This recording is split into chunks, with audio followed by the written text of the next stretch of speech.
Well, it says we're live. That's good.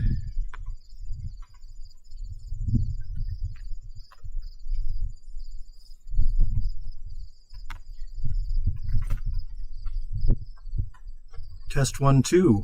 Hopefully we have some audio.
Okay.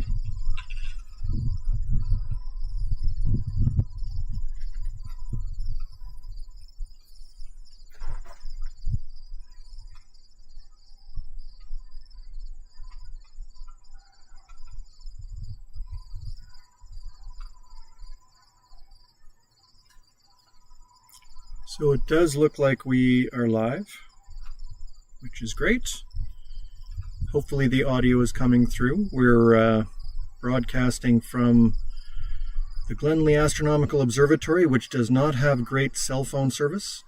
And so hopefully we won't have too many dropouts here. I'm just minimizing everything in my phone to make sure that we can get what we can. Let's see here.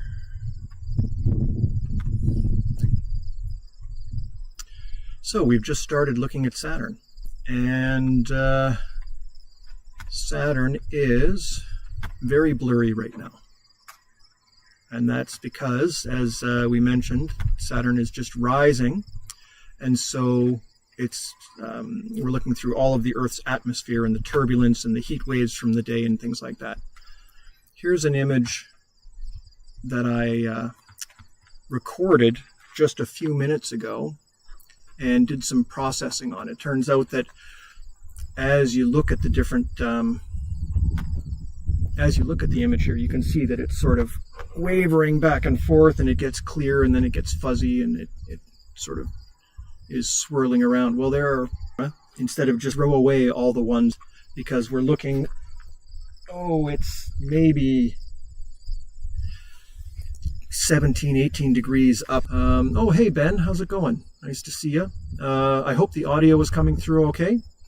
I don't know if you can hear me or not. So if you can hear me, please note that my phone trying to transmit up to the internet and then monitor by bringing it back from the internet is not the most efficient. By the University of Manitoba, and the local astronomy club, the Royal Astronomical Society of Canada, has access out here, and we have a dome of our own and an observing pattern. It's opposition day, which means that Saturn is opposite the sun in our sky. For it to be high enough to get even a north. So it's nice to be back broadcasting. I missed it. And got Dome at Home starting up again, surrounded by a thin ring that nowhere touches the surface, as Cassini put it. And it's a very, very thin ring. And on a good night, you can see all sorts of detail in it. Let's see if we can zoom in a bit more here, just to get that's maybe not going to work. I'm going to tweak the focus a little bit here and see what we can do.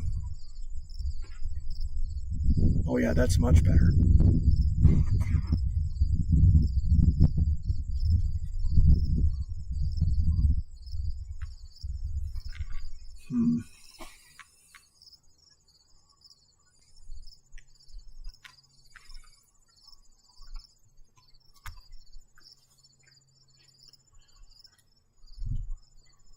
Apparently my polar alignment is a little bit off because I've got a lot of declination drift. I aligned it properly, but I think the polar scope is not perfectly aligned. You know, I usually just use it to get close and then use the camera, right? But I didn't bother with that trying to get set up, so well. Unfortunately, the planetary is not super important. Yeah, exactly. I just have to press the button every so often. That's one of the good things about being part of the astronomy club is you get to come out here and hang out with other people, and often they have the piece of gear that you've forgotten, or you have the piece of gear that they've forgotten. For the first time ever, I had gear that other people didn't have for two different people. Usually I'm the guy that forgets something, but so yeah, we got Saturn here, and this is through an 8-inch telescope, what's called a C8, that I just purchased from my friend Mike. That is a wonderful scope, and I mean it's going to become my main scope for planetary observing. So this is sort of, again, the big kickoff for me for the evening, or for the planetary season. Saturn coming up, and then Jupiter is going to be rising, and luckily Jupiter gets higher up into the sky, so we'll get a clearer view of that.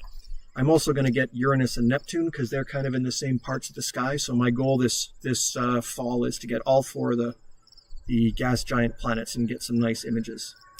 Ben, yes, there are grasshoppers. There were mosquitoes at dusk, and now they've all mostly got away. We have a couple of thermocell mosquito things going to keep the bugs away. The observatory is only a couple hundred meters from the river, and so it can get pretty bad out here. Although this year has not been a terrible time for mosquitoes. It's been not bad. Yeah, the club, the RASC Winnipeg Center, it's part of a national group that is across the country. I think there are 30 centers now in pretty much every province and territory. There's Winnipeg here in Manitoba. Brandon has a group that is called the Brandon Astronomical Society, but they haven't joined the RASC as a formal group. But we do a lot of Focal Park, so kind of nice to get out and show people the sky. Yeah, those clouds are rolling in. Nice.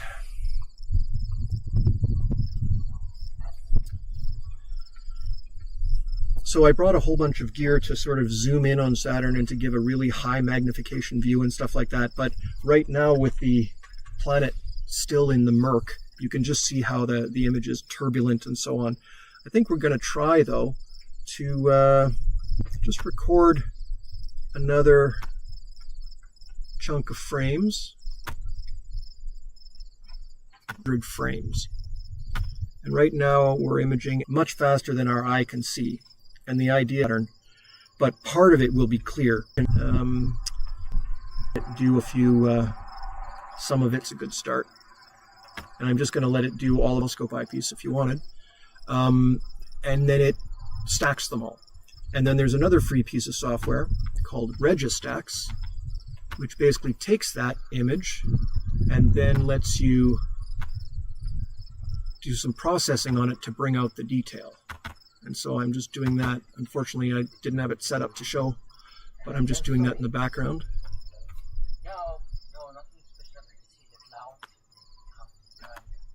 Let's see here.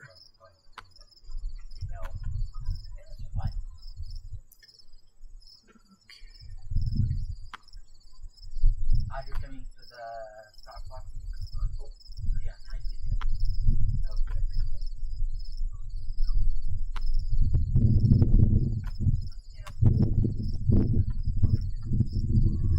I prefer the visual over the photography.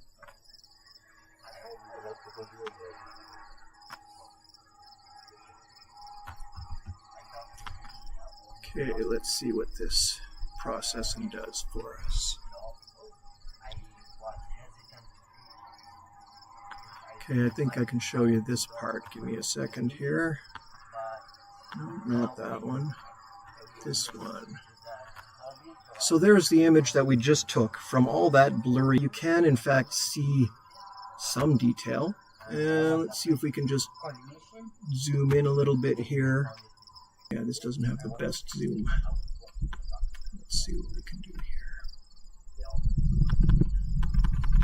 Also off my gear, and so I left the USB hub at home, and so I ran out of USB plugs. That's one thing that you wind up doing, is using a lot of computer gear when you're doing this stuff. Let's see. And so in front of the planet, the rings are down lower, and behind the planet they're up. At the extreme outside edges of the rings, you can see that the outer edge is kind of a different color than the inner parts, and you can maybe almost see right in about there a dark spot, which is actually a gap between the two rings, the A and the B ring. And so that's kind of cool to see that. Normally we would see that quite easily when the planet is up higher. So right now that's still, just a little bit blurry, but a decent view already, and it's getting me kind of excited for the what we're going to be able to see over the next number of months. Yeah, these clouds are pretty much rolling in. They're maybe 5 or 10 minutes away from Saturn, so we'll have to see what happens here. Oh, and I've lost our live view slightly. In that mess, we were able to come up with an image that at least you can see where the edges are, and you can actually see there's a little bit of a white band across the center of Saturn as well that kind of shows up there. I've got my keyboard or my laptop set with a red screen, and so I can't really see too much detail. Hopefully it's coming out properly out there. I don't think you'll be getting any red. I don't know how the window capture works. I'll have to investigate that.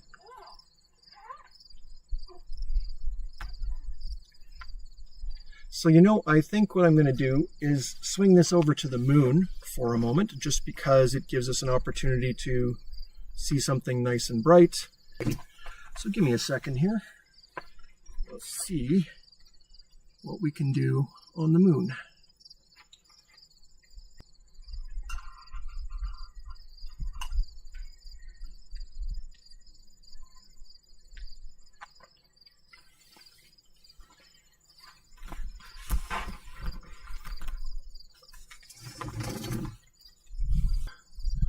Instead of taking just a little part of the video, we're going to take the whole frame so that we can see,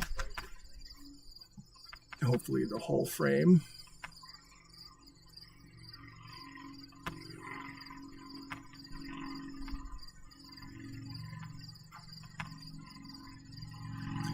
So we flipped over to the moon now, just because we've got some clouds rolling in, and I'll just have to do another little refocus here just to tweak it a bit.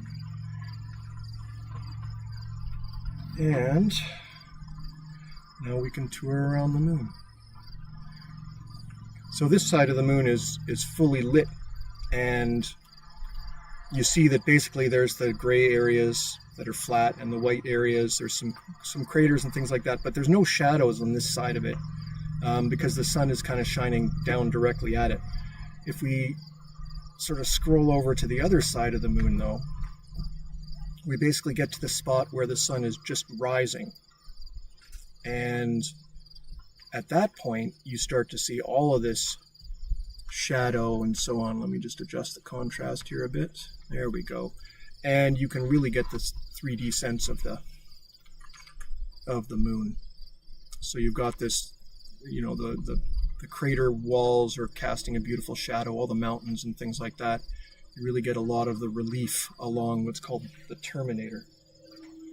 I'm hearing voices from out in the field somewhere. Don't know. Someone must be out on a walk or something.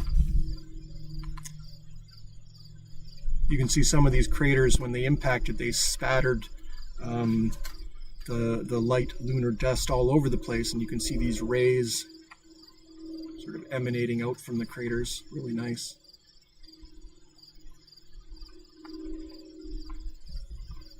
Oh, and here's a nice spot. up near the northern edge of the moon. Quite a bit of crater up there. Just nicely lit right now. But the most rugged area of the moon is down in the southern hemisphere. So let's zap all the way down there.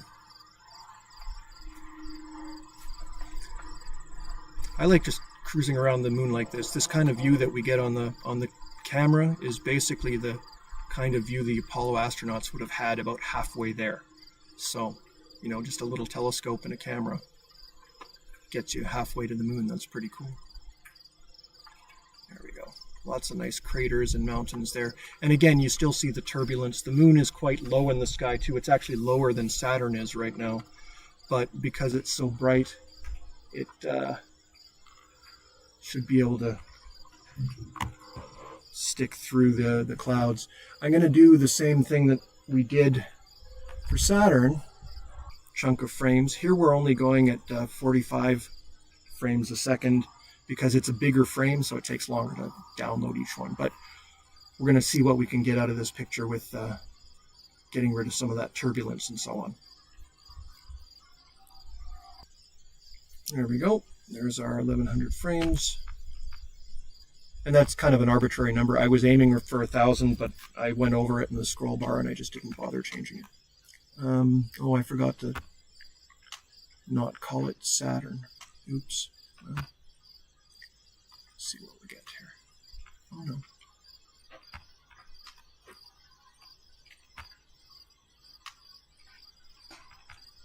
Go here. Where did it go? It was Saturn. Okay.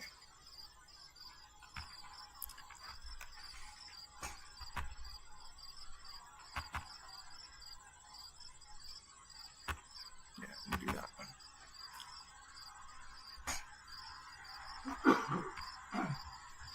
All right. Okay. So.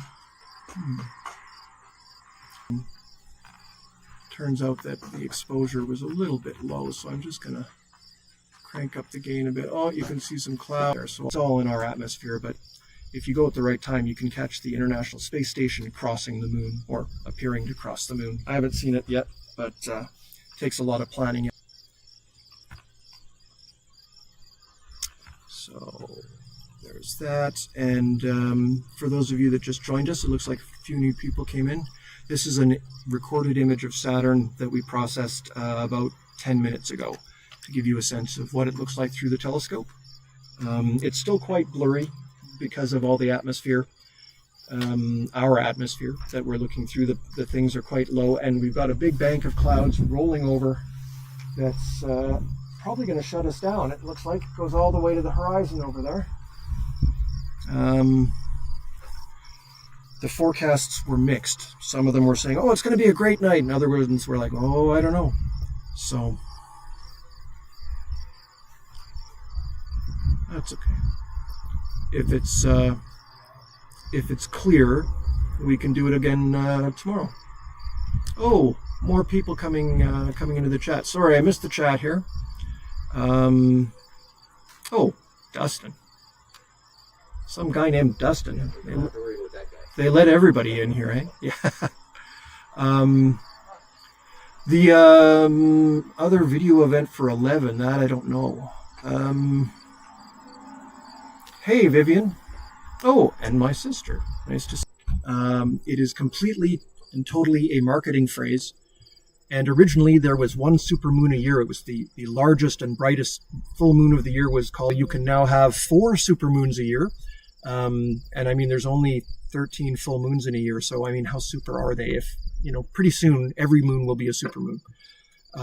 They realize that people are interested in space stuff. And when you say, hey, there's a supermoon, people click on that story. So very, very key. However, this particular supermoon, the one that's coming in just a few days, is also what's called a blue moon. And so people are hearing about the blue supermoon.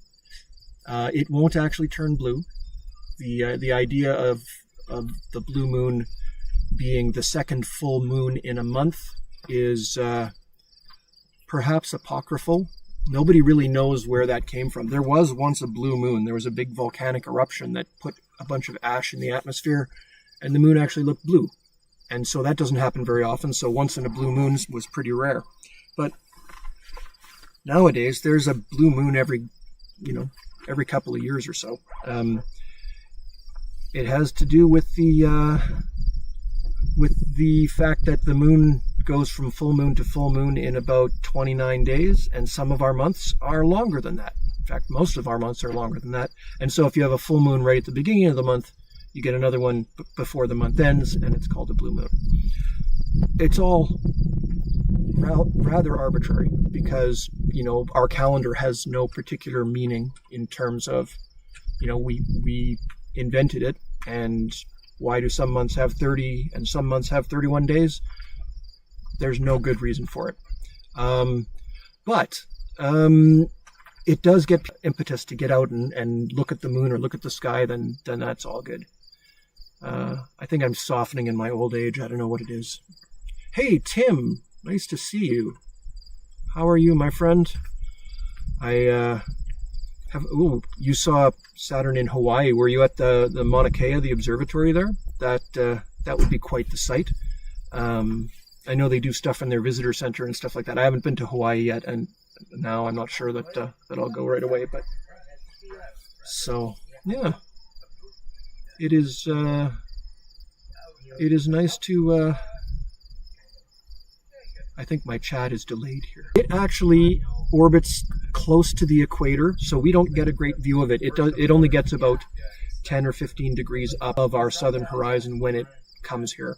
And you can only see it for, a few days, and then it's gone for a couple of weeks or so. Heavens above, all that kind of stuff. So yeah, the clouds are, I thought they were going to completely close us off, but there's gaps over there now. So I'm not sure if we're... Anyway, let's... Oops, that's the wrong one. Go back to the moon, which seems to have... It's here.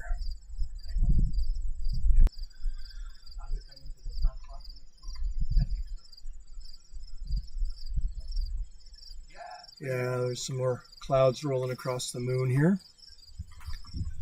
So while that happens, I'm just going to pop over to the... It's still stacking those big frames, so we'll see if we can get a decent moon picture out of this computer in a couple of minutes. Did you get some good views up in the dome? Yeah. Nice. Yeah. It goes that timer, right when it goes to 0. That doesn't just scrap the lights, that also scraps the dome control. Like it all shuts off, and so it kills the alignment for it after 2 hours. Wow. So I said, hey, this feels like this is drifting, and I go to get, hey, this controller is off. Is all this off? Okay. Is that a bug or a feature? I think it's a bug. We'll have to work on that. And we will do that for some live broadcasts at some point, but unfortunately, the dome is made of metal in the middle of nowhere with no internet. And the metal dome didn't like the signal, so I couldn't broadcast from up in the dome. But too, that you can take home month to month. So if you don't have a telescope or you want to try one out or something like that, it's a great way to do it. Also, just click on the Winnipeg one if you want to join the Winnipeg one, and then you can come and join us out here at Glenlee. Okay, so move these sliders around and do it properly, you get a much more detailed image. And that's, of course, what we like to see, is a nice detailed image. But if you do it wrong, you just make a big mess. And so I don't know what I did there, but it looks like I turned the moon into kind of a lava lamp with all sorts of colors. So clearly that was not right. I'll reset a few of these and just get back to in the